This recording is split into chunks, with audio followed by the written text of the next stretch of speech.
नमस्कार.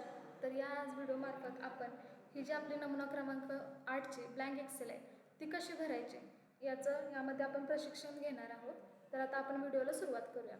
ह्या फॉर्मॅटमध्ये तुम्हाला पूर्णपणे नमुना क्रमांक 8ची ब्लँक एक्सेल दिली जाईल. तर ही एक्सेल 1 to 1 कशी भरायची हे मी आज तुम्हाला सांगते. तर पहिला कॉलम आहे आपला अनुक्रमांक. आता हा जो अनुक्रमांकाचा कॉलम आहे तो तुम्ही नाही भरलात तरीसुद्धा चालू शकतो. त्याच्यानंतर आहे रस्त्याचे नाव. आता जो काही तुमच्या गावाला जे काही रस्ते असतील तिथे इथे रस्त्याचे नाव टाकायचं आहे. आता इथे आपण आलेगाव रोड असं रस्त्याचं नाव टाकूयात. आलेगाव रोड. जर सेम हेच रस्त्याचं नाव वॉर्डचे नाव असेल तर सेम नाव आपण इथे पुढच्या रकान्यामध्ये टाकणार आहोत. तसंच आता नंतरचा कॉलम आहे गट क्रमांक. जर गट क्रमांक असेल तर तो तिथे गट क्रमांक टाकायचा आहे. त्याच्यानंतर मालमत्ता क्रमांक. आता आपण इथे मालमत्ता क्रमांक 1 घेणार आहोत. या मालमत्ता क्रमांकाचा जर काही गट क्रमांक असेल तर त्या पुढचा गट क्रमांक इथे तो फिल करायचा आहे. त्याच्यानंतर आहे कॉलम पुढचं मालकाचे नाव. ते ते आता आपण मालकाचे नाव राज देसाई असं घेऊयात. नंतर आहे भोगवटधारकाचे नाव. आता इथे भोगवटधारक ते स्वतः असतील तर स्वतः नाव आपण टाईप करूया. नंतर आहे मालमत्तेचं वर्णन. आता इथे मालमत्तेचं वर्णन आपण इतर पक्के घर असं मॅन्युअली टाकूयात. इतर पक्के घर. त्याच्यानंतर आहे मिळकत बांधकाम वर्ष. आता इथे मिळकत बांधकाम वर्ष आपण 2000 घेऊया. जे काय तुमच्या मालमत्तेचं वर्णनानुसार जे बांधकाम वर्ष असेल ते तुम्ही तिथे फिल करायचे आहे. त्याच्यानंतर आहे क्षेत्रफळ. इथे आपण क्षेत्रफळ 300 घेऊयात. त्याच्यानंतर आहे इमारतीच्या वापरानुसार भारांक. इथे भारांक 1 टाईप करूया आपण. जर या मालमत्ता क्रमांक 1चा काही शेरा असेल म्हणजे त्याच्यावर बोजा वगैरे चढवला असेल तर शेरा या कॉलममध्ये तो शेरा ॲड करायचा आहे. नंतर आहे इमारत प्रकार. आता हे आपले इमारतीचे प्रकार आहेत. हे तुम्ही या कॉलममध्ये नाही फिल केले तरीसुद्धा चालू शकतात. त्याच्यानंतर आहे आपली लांबी रुंदी. जी काही लांबी रुंदी क्षेत्रफळानुसार असेल ती लांबी रुंदी तुम्ही या कॉलममध्ये टाकायच्या. समजा जर तुम्ही दोन्ही लांबी रुंदीचे कॉलम भरत असाल तर हे क्षेत्रफळाचा कॉलम जर तुम्ही नाही भरला तरीसुद्धा चालू शकतो. त्याच्यानंतर आहे सहमिळकत धारकांची नावे. आता या जर मालमत्ता क्रमांकाला 1ला सहमिळकत धारक असतील तर इथे त्यांची नावं फिल करायची आहेत. नसतील तर तो कॉलम ब्लँक सोडा. त्याच्यानंतर आहे पाणीपट्टी. आता यांची जी काही पाणीपट्टी असेल तुमच्या गावामध्ये समजा विशेष असेल तर विशेष टाका. सार्वजनिक पाणीपट्टी असेल तर सार्वजनिक टाका. किंवा अगदी काही खुली जागांना पाणीपट्टी नसेल तर तिथे सूट नाही हा शब्द टाका. अदरवाईज तो कॉलम ब्लँक सोडा. नंतर आहे मिळकत प्रकार. आता आपल्या खाजगी व सरकारी अशा 2 मिळकतींचे प्रकार आहेत. तो कॉलम तुम्ही भरला तरी चालू शकतो किंवा नाही भरला तरीसुद्धा तो ब्लँक ठेवला तरी चालू शकतो. त्याच्यानंतर आहेत विभाग उपविभाग. जर काही विभाग उपविभाग असतील तर ते या कॉलममध्ये फिल करायचे आहेत. त्याच्यानंतर आपला पूर्व पश्चिम दक्षिण उत्तर असे 4 वेगवेगळे चतुर्सीमांचे रकाने तुम्हाला इथे दिलेले आहेत.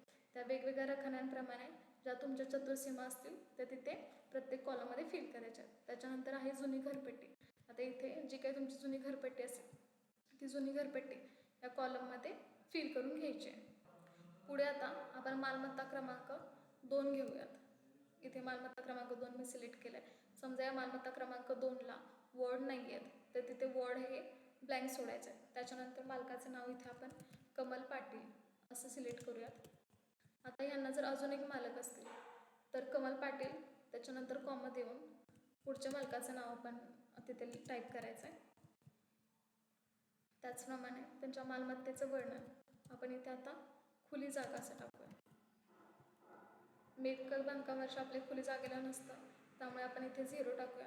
खुली जागेचं क्षेत्रफळ जे काय असेल ते 200 आहे तर 200 टाका. इमारतीचा भारांक सर्व रकान्यांमध्ये जर एकच येत असेल तर स्टार्टिंगला फक्त 1 टाकून खालचे रिकामे जरी तुम्ही रिकामे सोडले तरी काही हरकत नाही. हा इमारतीचा प्रकार जे आहे ते त्या कॉलममध्ये तुम्ही नाही फिल केले तरीसुद्धा चालू शकता. त्याच्यानंतर आहे लांबी रुंदी. इथे लांबी रुंदी तुम्ही टाईप करायचे. नंतर जर ह्यांचे सहमिळकत धारक कोण असतील तर इथे सहमिळकत धारकांची नावे तुम्ही त्या कॉलममध्ये ॲड करायच्यात. इथे आपण शरद पाटील हे नाव इथे ॲड करूयात. त्यांना जर पाणीपट्टी असेल तर पाणीपट्टी इथे विशेष टाका. जर पाणीपट्टी नसेल तर तिथे सूट नाही टाका. इथे आपण विशेष पाणीपट्टी घेऊया. तर खुली जागेनं शक्यतो पाणीपट्टी नसेल तर इथे सूट नाही टाका. अदरवाईज तो कॉलम ब्लँक सोडा. त्याच्यानंतर ह्या चतुर्सीमा भरायच्या आणि जी काही जुनी घरपट्टी आहे जुनी घरपट्टी ॲड करायची आहे. त्याच्यानंतर समजा आपले हे 2 मालमत्ता क्रमांक आहे व त्याचा 2चा 1 मालमत्ता क्रमांक असेल तर 2/1 या पद्धतीने तो मालमत्ता क्रमांक लिहायचा आहे. त्याच्यानंतर जे काही मालक असतील त्या मालकांचे नाव लिहायचं, त्यांचे भोगवटदार जर ते स्वतः असतील तर स्वतः हा शब्द लिहायचा. त्यांचे मालमत्तेचं वर्णन आपण इथे परत खुली जागा टाकूयात. मिळकत बांधकाम वर्ष 0, क्षेत्रफळ आपलं जे काय आहे 300. इथे इमारतीचा भारांक 1 आहे त्यामुळे आपण ते इमारतीचा भारांक ट्रॅक करूयात. हे इमारतीचा प्रकार तुम्ही नाही भरून दिलात तरी चालू शकतो. त्यामुळे आपण सरळ त्यांची जी काही लांबी रुंदी आहे ती लांबी रुंदी आता आपण मॅन्युअलीच इथं टाकून घेऊयात. सहमिळकतधारक असतील तर लिहा, नसतील तर इथे ब्लँक सोडा. त्याच्यानंतर पाणीपट्टी आपण सूट नाही अशी पाणीपट्टी टाकूया. जर इथे सूट नाही या शब्दाऐवजी तुम्ही कॉलम ब्लँक सोडले तरी सुद्धा चालू शकतात. आणि शेवटच्या कॉलममध्ये त्यांची जी काही जुनी घरपट्टी आहे ती जुनी घरपट्टी आपण इथे टाकून घ्यायच्यात.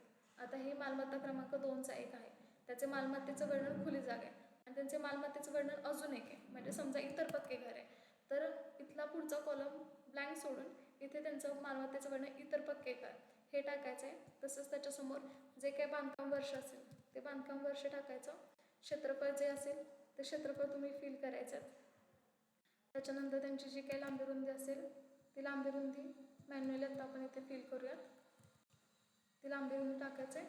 पाणीपट्टी जी काही असेल ती पाणीपट्टी तुम्ही इथे फिल करून घ्यायची.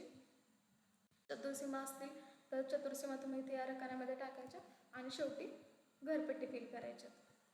आता हे पूर्णपणे आपले 1, 2 आणि 2चा 1 असे मालमत्ता क्रमांक फिल करून झाले. त्याच्यानंतर आता आपण मालमत्ता क्रमांक 3 घेणार आहोत. आता ह्या मालमत्ता क्रमांकामध्ये जर त्यांचा वॉर्ड चेंज होत असेल, समजा आता इथे आपण विजयनगर हा वॉर्ड त्यांचा चेंज झाला किंवा रस्त्याचं नाव चेंज झालं तर तिथे आपण त्या मालमत्तेच्या समोर त्यांचे वॉर्ड फिल करायचे आहेत. आता इथे मालमत्ता क्रमांक 1ला आलेगाव रोड आहे तर मालमत्ता क्रमांक 3ला त्यांचा वॉर्ड आणि रस्ता चेंज झाला आहे तर त्या मालमत्तेच्या समोर ते नाव फीड करून घ्यायचं आहे. तसंच त्या मालमत्तेचे जे मालक आहेत त्यांचे नाव नेहा भोसले घेऊयात.